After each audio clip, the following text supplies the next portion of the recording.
And right now we've gotten an alert that the Somali Prime Minister Abdiweli Sheikh Ahmed has condemned that latest attack and expresses his condolences to the families of the friends and friends of those who have been killed today in Mandera. We'll continue sampling more reactions as we move along.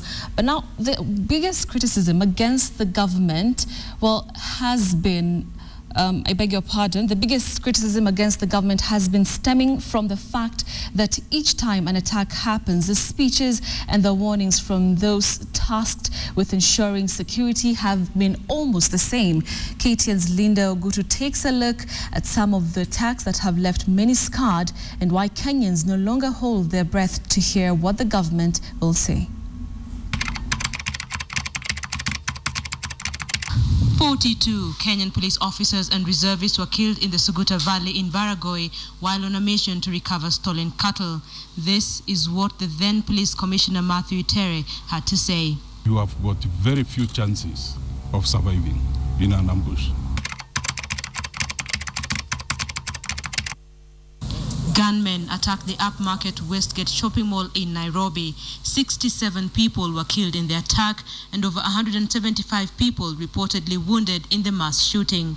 Confusion characterized the government's response on the attack, on what was going on and the identity and number of the attackers. We have an idea who these people are, and they are clearly a multinational collection. Smoke you are seeing from the building is as a result of the terrorists setting some mattress on fire.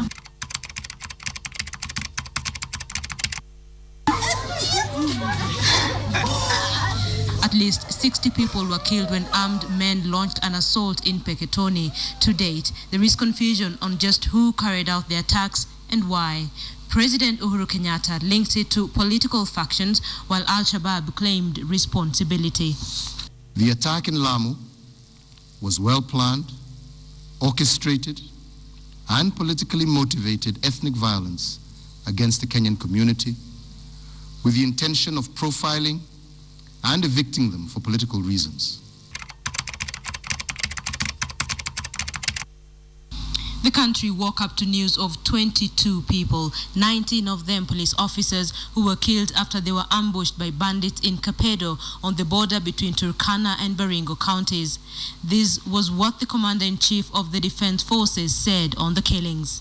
Mimi silaha hizo ambazo zilichukuliwa kutoka hawa askari, mimi sitaki kugojea wiki mbili, nataka zirudishwe leo. Lazima mnajua wako wapi. 28 people were killed after Al-Shabaab militants attacked a Nairobi-bound bus in Mandera near the Kenya-Somali border. Al-Shabaab Islamists claimed responsibility for that attack, saying it was in revenge for raids that Kenyan security forces carried out over the past week on mosques in the port city of Mombasa.